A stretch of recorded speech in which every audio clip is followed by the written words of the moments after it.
अगर आप नए हैं तो प्लीज लाल वाले सब्सक्राइब बटन पर क्लिक कर सब्सक्राइब कीजिए और बेल आइकन पर क्लिक कीजिए ताकि हमारी वीडियोस आप तक समय पर पहुंच सके।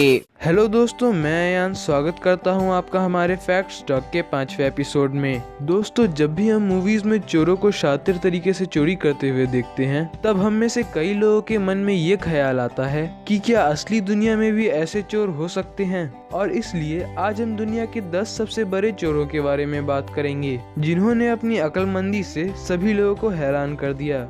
नंबर 10, 24 नवंबर 1971 वेंसडे शाम को डैन कूपर नाम का एक इंसान पोर्टलैंड इंटरनेशनल एयरपोर्ट से सिएटल टेकोमा इंटरनेशनल एयरपोर्ट जाने वाली फ्लाइट की एक टिकट खरीदता है। कूपर शांति से पैसेंजर्स कैबिन में बैठा होता है और फ्लाइट के टेक ऑफ करने के थोड़ी देर बाद कूपर फ्लोरेंस शेफर नाम की एक एयर होस्टेस को अपने पास बुलाता है। उसके बाद कूपर उन्हें एक नोट देता है जिसपे ये लिखा होता है कि कूपर के पास बॉम्ब है। यह पढ़कर फ्लोरेंस शेफर काफी हैरान हो जाती हैं। उसके बाद कूपर उन्हें अपने बगल में बैठने कहता है और उन्हें अपना ब्रीफकेस खोलकर बॉम्ब दिखाता है। उसके बाद कूपर उन्हें ये सारी बात पायलट को बताने कहता है और $2 लाख, 4 पैराशूट और 1 ट्रक फ्यूल की मांग करता है। और अपनी मांग पूरी होने के बाद वो सभी पैसेंजर्स को छोड़ देता है और सभी क्रू मेंबर को कॉकपिट में लॉक होने कहता है। और जैसे ही वो प्लेन दोबारा टेक ऑफ करता है वो प्लेन का दरवाजा खोलकर पैसे और पैराशूट के साथ वहां से कूद जाता है। मगर इस हादसे के बाद डैन कूपर कभी भी पुलिस के हाथ नहीं आया। नंबर 9, कार्ल गुगेजिन। कार्ल गुगेजिन का जन्म 12 अक्टूबर 1947 में हुआ था और इन्हें फ्राइडे नाइट बैंक रॉबर के नाम से भी जाना जाता है क्योंकि वो अपनी ज्यादातर रॉबरी फ्राइडे को करते थे और वो यूएस के सबसे अमीर क्रिमिनल्स में से एक थे। उन्होंने 30 सालों में 50 से भी ज्यादा बैंक्स लूटे थे। वो अपने टारगेट को कुछ दिन तक जंगल में छुपकर देखते और फ्राइडे की शाम को अपने प्लान को अंजाम देते। वो एक काफी डरावना मास्क पहनते थे ताकि कोई उनकी स्किन को ना देख पाए और वो क्रैब वॉक करते हुए चलते थे ताकि कोई उनकी हाइट ना पहचान सके। और जैसे ही उनका काम हो जाता वो जंगल के रास्ते से वहाँ से भाग जाते। वो अपने इक्विपमेंट्स को एक कंक्रीट ड्रेनेज पाइप में पीवीसी पाइप में सील कर रखते थे। मगर एक दिन 2 बच्चों को खेलते हुए उनके इक्विपमेंट्स मिल जाते हैं और वो बच्चे पुलिस को इन्फॉर्म कर देते हैं, जिसके बाद 2002 में कार्ल गुगेजिन को अरेस्ट कर लिया जाता है। Number 8, Frank William Abagnale Junior. Frank William Abagnale Junior American history के सबसे बड़े ठग हैं।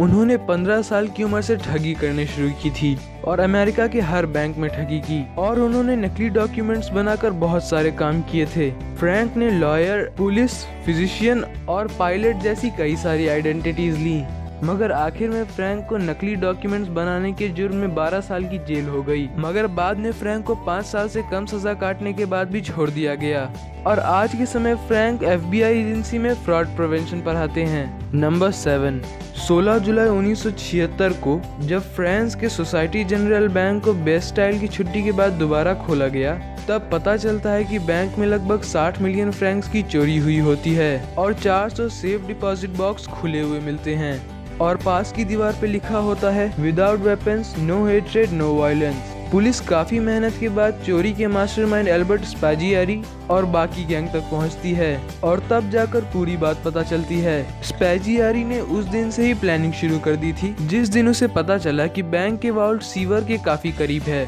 उसने बैंक के लॉकर में अलार्म क्लॉक रखकर ये पता किया कि बैंक में कोई अलार्म प्रोटेक्शन तो नहीं है और कोई अलार्म प्रोटेक्शन ना होने पे उसने प्रोफेशनल गैंग के साथ मिलकर 2 महीने तक सीवर और वॉल्ट के बीच एक सुरंग बनाई और जैसे ही उसे मौका मिला उसने बैंक में चोरी कर ली। सबको लग रहा था कि स्पैजियारी पकड़ा गया, मगर जिस दिन स्पैजियारी को कोर्ट में लाया गया उस दिन उसने जज को एक नोट दिया जिसमें चोरी के पैसों का नकली पता लिखा था और जैसे ही सबका ध्यान स्पैजियारी से हटा वैसे ही वो कोर्ट की खिड़की से कूद गया और कोर्ट के बाहर एक आदमी बाइक लेकर उसका इंतजार कर रहा था, जिसकी मदद से स्पैजियारी वहां से भाग गया और दोबारा कभी भी पुलिस के हाथ जिंदा नहीं आया। नंबर 6, मिथिलेश कुमार श्रीवास्तव, जिन्हें कि हम में से कई लोग नटवर लाल के नाम से जानते हैं। नटवर लाल का जन्म बिहार के सिवान डिस्ट्रिक्ट में हुआ था। उन्होंने हजारों लोगों को लूटा था जिससे कि उन्हें करोड़ों का फायदा हुआ। वो मशहूर लोगों के सिग्नेचर करने में भी मास्टर थे और उन्होंने अपनी आइडेंटिटी छुपाने के लिए 50 से भी ज्यादा नाम इस्तेमाल किए थे। उन्होंने ताजमहल को 3 बार बेचा था और कई लोगों का ये भी कहना है कि नटवर लाल ने गरीब और सोशल वर्कर बनकर टाटा, बिरला और धीरू भाई अंबानी जैसे बड़े बड़े इंडस्ट्रियलिस्ट से भी पैसे लिए थे। उन्हें कुल 9 बार जेल में डाला गया, मगर हर बार वो जेल से भाग जाते थे। यहाँ तक कि उन्हें 113 साल की सजा भी सुनाई गई, मगर उन्होंने मुश्किल से बस 20 साल जेल में गुजारे। नटवर लाल को आखिरी बार 1996 में अरेस्ट किया गया था और उस समय उनकी उम्र 84 साल थी। मगर जब उन्हें व्हील चेयर पे जेल से हॉस्पिटल ट्रीटमेंट के लिए लेकर जाया जा रहा था, तब वो दोबारा भाग गए और दोबारा कभी भी पुलिस के हाथ नहीं आए। नंबर 5, बिल मेसन का जन्म 1940 को वेस्ट वर्जीनिया में हुआ था। बिल मेसन असल में ज्वेलरी चुराया करते थे और उन्होंने कुल $35 मिलियन की ज्वेलरी चुराई थी। उन्हें चोरी करने की जरूरत तो नहीं थी, मगर उन्हें चोरी करना अच्छा लगता था। वो कहते थे कि ये काम उन्हें चैलेंज देता है। वो हाई क्लास लोग और बड़े क्रिमिनल्स के अंदर काम करते थे और जैसे ही मौका मिलता वो उनके घर पे चोरी कर लेते थे। एक बार उन्होंने चोरी करने के लिए तूफान के वक्त 15 माले की बिल्डिंग को साइड से चढ़ा ताकि किसी को कोई आवाज न सुनाई दे। बिल मेसन अपनी चोरी के बारे में किसी को नहीं बताते थे, मगर एक दिन उनकी वाइफ ने उनके घर की दीवार पर पैसे रखे हुए देखे और उसके बाद उन्होंने पुलिस में कंप्लेन कर दी, जिसके बाद बिल मेसन को गिरफ्तार कर लिया गया।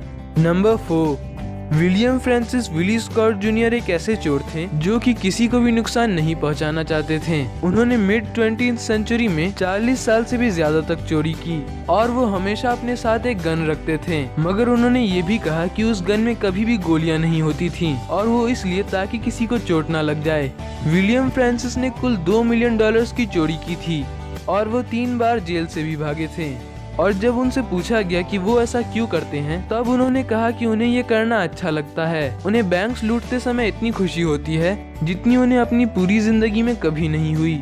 नंबर 3, 4 दिसंबर 2008 पेरिस के मशहूर ज्वेलरी स्टोर हैरी विंस्टन में 3 अमीर दिखने वाली औरतें और एक आदमी आता है और उनके अंदर आते ही उनमें से एक औरत हैंड ग्रेनेड निकालती है और उसके बगल खड़ी औरत एक गन निकालती है और 20 मिनट के अंदर अंदर वो $90 मिलियन की चोरी कर वहाँ से निकल जाते हैं। और तब ये पता चलता है कि वो 3 लोग असल में आदमी थे जिन्होंने औरतों जैसे कपड़े पहने थे और वो लोग और कोई नहीं बल्कि मशहूर पिंक पैंथर गैंग के मेंबर्स थे और पुलिस आज भी उन लोगों को नहीं पकड़ पाई है।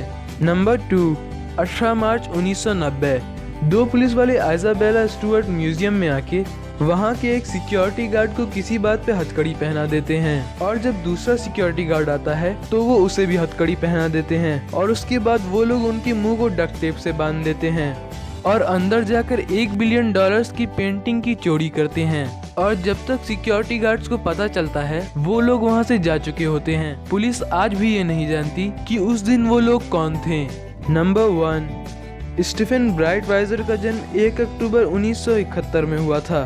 स्टीफन वैसे तो एक वेटर की नौकरी करते थे, मगर इन्होंने कुल 239 आर्ट वर्क्स चुराए थे जिसकी कुल कीमत $1.4 बिलियन होती है। वो हर 15 दिन में एक चोरी करते थे। उन्हें इतिहास का सबसे कंसिस्टेंट चोर कहा जाता था, मगर अजीब बात यह है कि वो कोई भी चोरी पैसे के लिए नहीं करते थे, बल्कि वो इन सब को चुराकर खुद का एक आर्ट कलेक्शन बनाना चाहते थे।